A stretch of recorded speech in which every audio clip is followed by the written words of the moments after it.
Daniel capítulo 4. Nabucodonosor rei, a todos os povos, nações e línguas, que moram em toda a terra, paz vos seja multiplicada. Pareceu-me bem fazer conhecidos os sinais e maravilhas que Deus, o Altíssimo, tem feito para comigo. Quão grandes são os seus sinais, e quão poderosas as suas maravilhas! O seu reino é um reino sempiterno, e o seu domínio de geração em geração. Eu, Nabucodonosor, estava sossegado em minha casa, e próspero no meu palácio. Tive um sonho que me espantou, e estando eu na minha cama, os pensamentos e as visões da minha cabeça me perturbaram. Portanto expedi um decreto, que fossem introduzidos à minha presença todos os sábios de Babilônia, para que me fizessem saber a interpretação do sonho. Então entraram os magos, os encantadores, os caldeus, e os adivinhadores, e lhes contei o sonho, mas não me fizeram saber a interpretação do mesmo. Por fim entrou na minha presença Daniel, cujo nome é Beltesazar, segundo o nome do meu Deus, e no qual há o espírito dos deuses santos, e eu lhe contei o sonho, dizendo: Ó Beltesazar, chefe dos magos, porquanto eu sei que há em ti o espírito dos deuses santos, e nenhum mistério te é difícil, dize-me as visões do meu sonho que tive e a sua interpretação. Eram assim as visões da minha cabeça, estando eu na minha cama, eu olhava, e eis uma árvore no meio da terra, e grande era a sua altura. Crescia a árvore, e se fazia forte, de maneira que a sua altura chegava até o céu, e era vista até os confins da terra. A sua folhagem era formosa, e o seu fruto abundante, e havia nela sustento para todos, debaixo dela os animais do campo achavam sombra, e as aves do céu faziam morada nos seus ramos, e dela se mantinha toda a carne. Eu via isso nas visões da minha cabeça, estando eu na minha cama, e eis que um vigia, um santo, descia do céu. Ele clamou em alta voz e disse assim: derrubai a árvore, e cortai-lhe os ramos, sacudi as suas folhas e espalhai o seu fruto, afugentem-se os animais de debaixo dela, e as aves dos seus ramos. Contudo deixai na terra o tronco com as suas raízes, numa cinta de ferro e de bronze, no meio da tenra relva do campo, e seja molhado do orvalho do céu, e seja sua porção com os animais na erva da terra.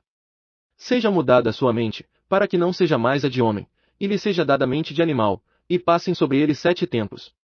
Esta sentença é por decreto dos vigias, e por mandado dos santos, a fim de que conheçam os viventes que o Altíssimo tem domínio sobre o reino dos homens, e o dá a quem quer, e até o mais humilde dos homens constitui sobre eles. Este sonho eu, rei Nabucodonosor, o vi. Tu, pois, Beltesazar, dize a interpretação, porquanto todos os sábios do meu reino não puderam fazer-me saber a interpretação, mas tu podes, pois há em ti o espírito dos deuses santos. Então Daniel, cujo nome era Beltesazar, esteve atônito por algum tempo, e os seus pensamentos o perturbaram. Falou, pois, o rei disse: Beltesazar, não te espante o sonho, nem a sua interpretação. Respondeu Beltesazar, e disse: Senhor meu, seja o sonho para os que te odeiam, e a sua interpretação para os teus inimigos. A árvore que viste, que cresceu, e se fez forte, cuja altura chegava até o céu, e que era vista por toda a terra. Cujas folhas eram formosas, e o seu fruto abundante, e em que para todos havia sustento, debaixo da qual os animais do campo achavam sombra, e em cujos ramos habitavam as aves do céu. És, tu, ó rei, que cresceste, e te fizeste forte, pois a tua grandeza cresceu, e chegou até o céu, e o teu domínio até a extremidade da terra. E quanto ao que viu o rei, um vigia, um santo, que descia do céu, e que dizia: cortai a árvore, e destruí-a, contudo deixai na terra o tronco com as suas raízes, numa cinta de ferro e de bronze, no meio da tenra relva do campo, e seja molhado do orvalho do céu, e seja sua porção com os animais do campo, até que passem sobre ele 7 tempos. Está a interpretação, ó rei, é o decreto do Altíssimo, que é vindo sobre o rei, meu senhor. Serás expulso do meio dos homens, e a tua morada será com os animais do campo, e te farão comer erva como os bois, e serás molhado do orvalho do céu, e passar-se-ão 7 tempos por cima de ti, até que conheças que o Altíssimo tem domínio sobre o reino dos homens, e o dá a quem quer. E quanto ao que foi dito, que deixassem o tronco com as raízes da árvore, o teu reino voltará para ti, depois que tiveres conhecido que o céu reina.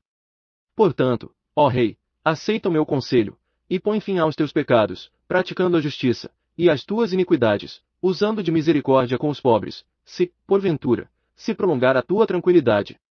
Tudo isso veio sobre o rei Nabucodonosor. Ao cabo de 12 meses, quando passeava sobre o palácio real de Babilônia. Falou o rei, e disse: não é esta a grande Babilônia que eu edifiquei para a morada real, pela força do meu poder, e para a glória da minha majestade. Ainda estava a palavra na boca do rei, quando caiu uma voz do céu: a ti se diz, ó rei Nabucodonosor, passou de ti o reino. E serás expulso do meio dos homens, e a tua morada será com os animais do campo, far-te-ão comer erva como os bois, e passar-se 7 tempos sobre ti, até que conheças que o Altíssimo tem domínio sobre o reino dos homens, e o dá a quem quer. Na mesma hora a palavra se cumpriu sobre Nabucodonosor, e foi expulso do meio dos homens, e comia erva como os bois, e o seu corpo foi molhado do orvalho do céu, até que lhe cresceu o cabelo como as penas da águia, e as suas unhas como as das aves. Mas ao fim daqueles dias eu, Nabucodonosor, levantei ao céu os meus olhos, e voltou a mim o meu entendimento, e eu bendisse o Altíssimo, e louvei, e glorifiquei ao que vive para sempre, porque o seu domínio é um domínio sempiterno, e o seu reino é de geração em geração. E todos os moradores da terra são reputados em nada, e segundo a sua vontade ele opera no exército do céu e entre os moradores da terra, não há quem lhe possa deter a mão, nem lhe dizer, que fazes? No mesmo tempo voltou a mim o meu entendimento, e para a glória do meu reino voltou a mim a minha majestade e o meu resplendor. Buscaram-me os meus conselheiros e os meus grandes, e fui restabelecido no meu reino, e foi-me acrescentada excelente grandeza. Agora, pois, eu, Nabucodonosor, louvo, e exalço, e glorifico ao Rei do céu, porque todas as suas obras são retas, e os seus caminhos justos, e ele pode humilhar aos que andam na soberba. Daniel capítulo 5. O rei Belsazar deu um grande banquete a 1000 dos seus grandes, e bebeu vinho na presença dos 1000. Havendo Belsazar provado o vinho, mandou trazer os vasos de ouro e de prata que Nabucodonosor, seu pai, tinha tirado do templo que estava em Jerusalém, para que bebessem por eles o rei, e os seus grandes, as suas mulheres e concubinas. Então trouxeram os vasos de ouro que foram tirados do templo da casa de Deus, que estava em Jerusalém, e beberam por eles o rei, os seus grandes, as suas mulheres e concubinas. Beberam vinho, e deram louvores aos deuses de ouro, e de prata, de bronze, de ferro, de madeira, e de pedra. Na mesma hora apareceram os dedos de mão de homem, e escreviam, defronte do castiçal, na caiadura da parede do palácio real, e o rei via a parte da mão que estava escrevendo. Mudou-se, então, o semblante do rei, e os seus pensamentos o perturbaram, as juntas dos seus lombos se relaxaram, e os seus joelhos batiam um no outro. E ordenou o rei em alta voz, que se introduzissem os encantadores, os caldeus e os adivinhadores, e falou o rei, e disse aos sábios de Babilônia, qualquer que ler esta escritura, e me declarar a sua interpretação, será vestido de púrpura, e trará uma cadeia de ouro ao pescoço, e no reino será o terceiro governante. Então entraram todos os sábios do rei, mas não puderam ler o escrito, nem fazer saber ao rei a sua interpretação. Nisto ficou o rei Belsazar muito perturbado, e se lhe mudou o semblante, e os seus grandes estavam perplexos. Ora a rainha, por causa das palavras do rei e dos seus grandes, entrou na casa do banquete, e a rainha disse, ó rei, vive para sempre, não te perturbem os teus pensamentos, nem se mude o teu semblante. Há no teu reino um homem que tem o espírito dos deuses santos, e nos dias de teu pai se achou nele luz, e inteligência, e sabedoria, como a sabedoria dos deuses, e teu pai, o rei Nabucodonosor, sim, teu pai, ó rei, o constituiu chefe dos magos, dos encantadores, dos caldeus, e dos adivinhadores. Porquanto se achou neste Daniel um espírito excelente, e conhecimento e entendimento para interpretar sonhos, explicar enigmas e resolver dúvidas, ao qual o rei pôs o nome de Beltesazar. Chame-se, pois, agora Daniel, e ele dará a interpretação. Então Daniel foi introduzido à presença do rei. Falou o rei, e disse a Daniel, és tu aquele Daniel, um dos cativos de Judá, que o rei, meu pai, trouxe de Judá. Tenho ouvido dizer a teu respeito que o espírito dos deuses está em ti, e que em ti se acham a luz, o entendimento e a excelente sabedoria. Acabam de ser introduzidos à minha presença os sábios, os encantadores, para lerem o escrito, e me fazerem saber a sua interpretação, mas não puderam dar a interpretação destas palavras. Ouvi dizer, porém, a teu respeito que podes dar interpretações e resolver dúvidas. Agora, pois, se puderes ler esta escritura e fazer-me saber a sua interpretação, serás vestido de púrpura, e terás cadeia de ouro ao pescoço, e no reino serás o terceiro governante. Então respondeu Daniel, e disse na presença do rei, os teus presentes fiquem contigo, e dá os teus prêmios a outro, todavia vou ler ao rei o escrito, e lhe farei saber a interpretação. O Altíssimo Deus, ó rei, deu a Nabucodonosor, teu pai, o reino e a grandeza, glória e majestade. E por causa da grandeza que lhe deu, todos os povos, nações, e línguas tremiam e temiam diante dele, a quem queria matava, e a quem queria conservava em vida, a quem queria exaltava, e a quem queria abatia. Mas quando seu coração se elevou, e o seu espírito se endureceu para se haver arrogantemente, foi derrubado do seu trono real, e passou dele a sua glória. E foi expulso do meio dos filhos dos homens, e o seu coração foi feito semelhante aos dos animais, e a sua morada foi com os jumentos monteses, deram-lhe a comer erva como aos bois, e do orvalho do céu foi molhado o seu corpo, até que conheceu que o Altíssimo Deus tem domínio sobre o reino dos homens, e a quem quer constitui sobre ele. E tu, Beltsazar, que és seu filho, não humilhaste o teu coração, ainda que soubeste tudo isso. Porém te levaste contra o Senhor do céu, pois foram trazidos à tua presença os vasos da casa dele, e tu, os teus grandes, as tuas mulheres e as tuas concubinas, bebestes vinho neles. Além disso, deste louvores aos deuses de prata, de ouro, de bronze, de ferro, de madeira e de pedra, que não veem, não ouvem, nem sabem, mas a Deus, em cuja mão está a tua vida, e de quem são todos os teus caminhos, a ele não glorificaste. Então dele foi enviada aquela parte da mão que traçou o escrito. Esta, pois, é a escritura que foi traçada, Mene, Mene, Tekel, o faço. Esta é a interpretação daquilo, Mene, contou Deus o teu reino, e o acabou. Tekel, pesado foste na balança, e foste achado em falta. Peres, dividido está o teu reino, e entregue aos medos e persas. Então Beltsazar deu ordem, e vestiram a Daniel de púrpura, puseram-lhe uma cadeia de ouro ao pescoço, e proclamaram a respeito dele que seria o terceiro em autoridade no reino. Naquela mesma noite Beltsazar, o rei dos caldeus, foi morto. E Dário, o Medo, recebeu o reino, tendo cerca de 62 anos de idade. Daniel capítulo 6.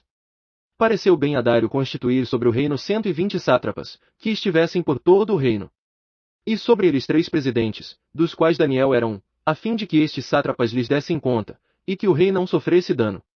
Então o mesmo Daniel sobrepujava a estes presidentes e aos sátrapas, porque nele havia um espírito excelente, e o rei pensava constituí-lo sobre todo o reino. Nisso os presidentes e os sátrapas procuravam achar ocasião contra Daniel a respeito do reino, mas não podiam achar ocasião ou falta alguma, porque ele era fiel, e não se achava nele nenhum erro nem falta. Pelo que estes homens disseram, nunca acharemos ocasião alguma contra este Daniel, a menos que a procuremos no que diz respeito à lei do seu Deus. Então os presidentes e os sátrapas foram juntos ao rei, e disseram-lhe assim: Ó rei Dário, vive para sempre. Todos os presidentes do reino, os prefeitos e os sátrapas, os conselheiros e os governadores, concordaram em que o rei devia baixar um decreto e publicar o respectivo interdito, que qualquer que, por espaço de 30 dias, fizer uma petição a qualquer deus, ou a qualquer homem, exceto a ti, ó rei, seja lançado na cova dos leões. Agora pois, ó rei, estabelece o interdito, e assina o edital, para que não seja mudado, conforme a lei dos medos e dos persas, que não se pode revogar. Em virtude disto o rei Dário assinou o edital e o interdito. Quando Daniel soube que o edital estava assinado, entrou em sua casa, no seu quarto em cima, onde estavam abertas as janelas que davam para o lado de Jerusalém, e 3 vezes no dia se punha de joelhos e orava, e dava graças diante do seu Deus, como também antes costumava fazer. Então aqueles homens foram juntos, e acharam a Daniel orando e suplicando diante do seu Deus. Depois se foram à presença do rei e lhe perguntaram no tocante ao interdito real: porventura não assinaste um interdito pelo qual todo homem que fizesse uma petição a qualquer deus, ou a qualquer homem por espaço de 30 dias, exceto a ti, ó rei, fosse lançado na cova dos leões? Respondeu o rei, e disse: esta palavra é certa, conforme a lei dos medos e dos persas, que não se pode revogar.